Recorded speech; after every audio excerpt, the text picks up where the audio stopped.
It's really interesting with the recent passing of 9/11, just how much, you lose the impact of the events of that day as time passes. Now, that's the normal march of time, right? It's really hard to bring back the emotion, the stress, the changes that took place that day, that, how it shaped the current world that we're in. But it is really relevant, to everything that we see now, and everything, especially for, especially members of the stacking community and the things that are important to them, such as prepping, government overreach, privacy, your rights, all those things. So much of those different aspects change that day. And it's really interesting to look back and see that, again, as time passes, you just don't realize how quickly everything changed. And that lesson's true today, just as true as now as it was then. Everything can change at a moment's notice. Everything can change very quickly, which is, again, something that you hear in the stacking community, kind of a mantra of sorts. But the thing with the way that the typical stacking community goes about it is they make it seem like this, overarching boogeyman. They never really point to, anything concrete. It's more just, hey, something's going to happen and it's all going to change.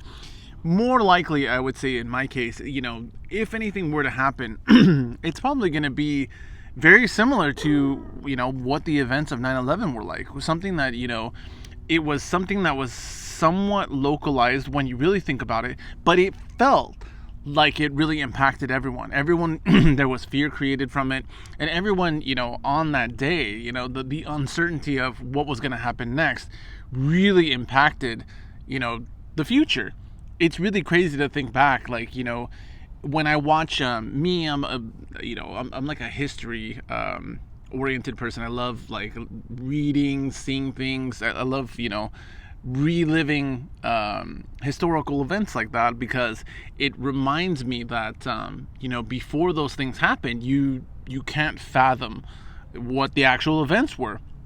But it's really interesting when I watch things like 9/11, History Channel stuff and stuff like that, where it's the actual people, the actual footage and things like that.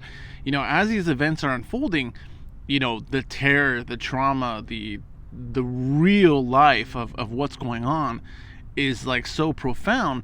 But then on top of that, the part that you can't even wrap your head around is the impact on the world at large that it would have, after 9/11. All the laws, the Patriot Act, the privacy, things that just went out the window. The world changed, particularly here at home, obviously, for good reason. But the thing is, the dream of security, in exchange for privacy and in some respects freedom, is interesting. And that's always kind of a topic for the stacking community that they always kind of bring up. It's very interesting.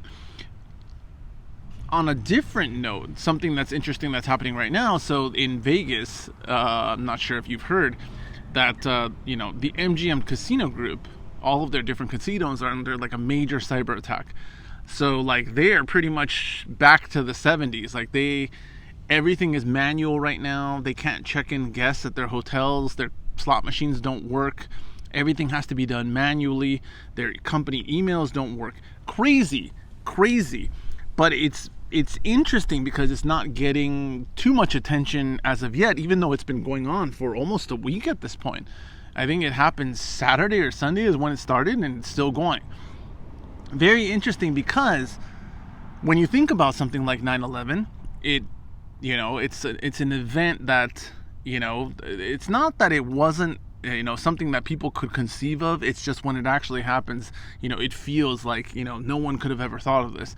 In reality, if I'm not mistaken, I could be wrong, but I think Tom Clancy's book, Debt of Honor, or Executive Orders, whichever one, where the guy flies the plane into the Capitol building, the jetliner, I think that was written pre 9/11. Could be wrong, but again, one of the many times that Clancy's gotten it right.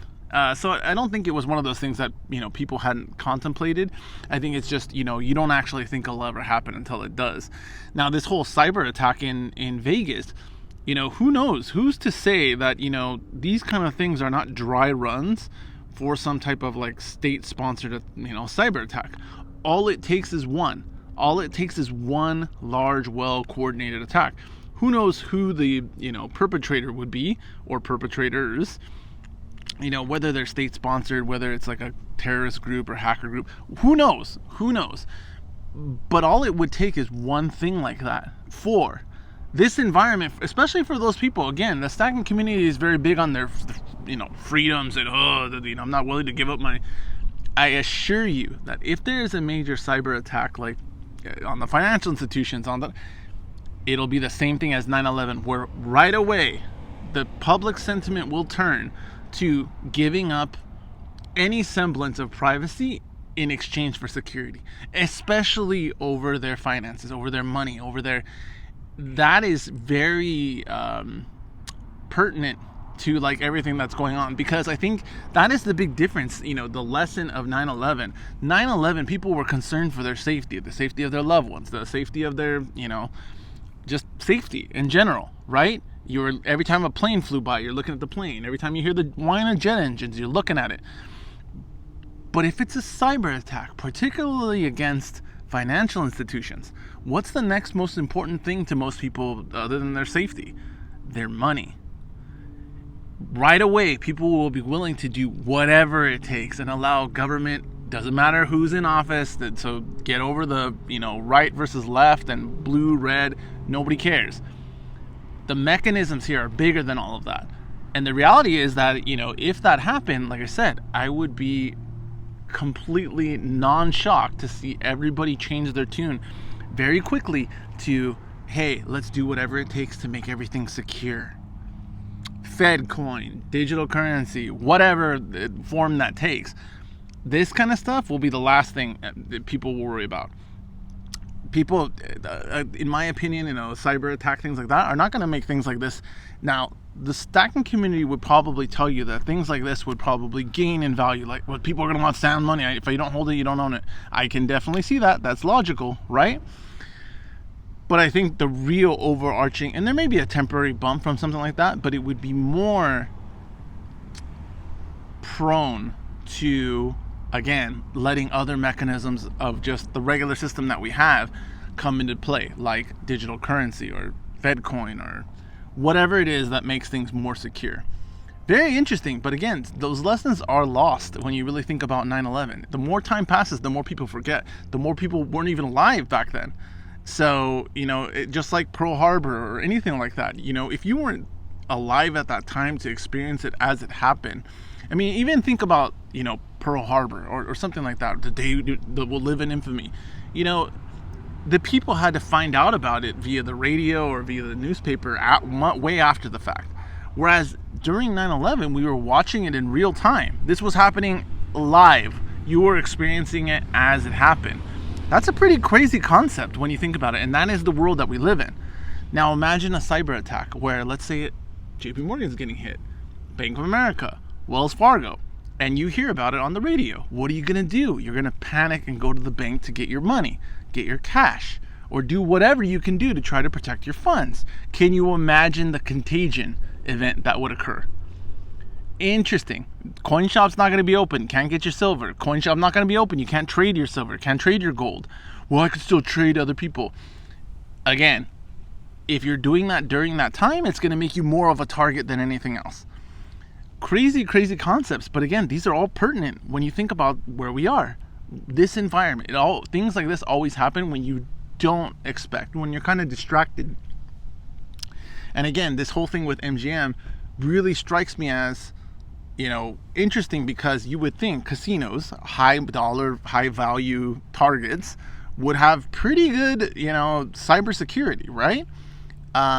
You would think it would be one of their top priorities because they deal in so much money. But here we are. They're, MGM, one of the largest casinos groups there is, getting hit by a cyber attack. Apparently, from what people are saying, they've already paid the hackers money, and nothing changed. So there we go with that. So proof of concept, right? Isn't that like a military term, proof of concept, or a military proof of concept? If something like that were to happen, again, the reactions from people are going to be insane. Something to think about, food for thought.